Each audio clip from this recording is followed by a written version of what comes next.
महानिर्मिती के 1600 megawatt बिजली unit बंद कर निजी कंपनियों को फायदा पहुंचाने की साजिश का आरोप लगाते हुए डॉक्टर नितिन राउत ने विधानसभा में सरकार पर जोरदार हमला बोला। उन्होंने बिजली दर वृद्धि, रोजगार संकट और निजीकरण का विरोध किया। मी आपलं एका अत्यंत महत्त्वपूर्ण अशा बाबीकडे लक्ष वेधू इच्छितो। महाराष्ट्र वीज नियामक आयोगाच्या 19 जून 2026च्या आदेशामुळे राज्यातील महानिर्मिती जी सरकारची कंपनी आहे त्याचे 1600 मेगावॅटचे वीज संच मुदतीपूर्व बंद करून खासगी भांडवलदारांना फायदा पोहोचवणे या संबंधाने राज्यावर ओढवणारे आर्थिक आणि सामाजिक संकट याविषयी मी या ठिकाणी काही महत्त्वाचे मुद्दे या निमित्ताने मांडू इच्छितो। अध्यक्ष महोदय MERC ने महावितरणला अदानी पॉवरकडून 1600 मेगावॅट वीज खरेदीला मंजुरी दिली आहे। मात्र यासाठी महानिर्मितीचे चालू असलेले आणि जनतेच्या पैशातून उभारलेले 10 महत्त्वाचे वीज संच भुसावळ, खापरखेडा, नाशिक आणि चंद्रपूर 2030 पूर्वीच बंद करण्याचे निर्देश या ठिकाणी दिले आहेत। या आत्मघातकी निर्णयाला महानिर्मितीने आक्षेप न घेता थेट शरणागती पत्करली आहे। वीज कायदा 2023 नुसार एवढ्या मोठ्या करारापूर्वी जाहीर जनसुनावणी घेणे बंधनकारक होते।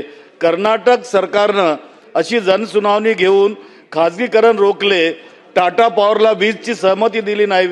मात्र महाराष्ट्रात मर्क जनतेला अंधारात ठेवून अवघ्या 35 दिवसात या जनविरोधी प्रस्तावाला मंजुरी कशी देऊ शकते? अध्यक्ष महोदय, हे प्रकल्प बंद झाल्यास राज्यातील 14,000 कायमस्वरूपी आणि 20,000हून अधिक कंत्राटी कामगारांच्या रोजगारांचा प्रश्न निर्माण होईल। तसेच देशातील विजेची मागणी पाहता जुने औष्णिक वीज प्रकल्प बंद न करता फ्लेक्सिबल मोडवर चालू ठेवण्याच्या केंद्रीय वीज प्राधिकरणाच्या नियमांचे सरळ उल्लंघन आहे।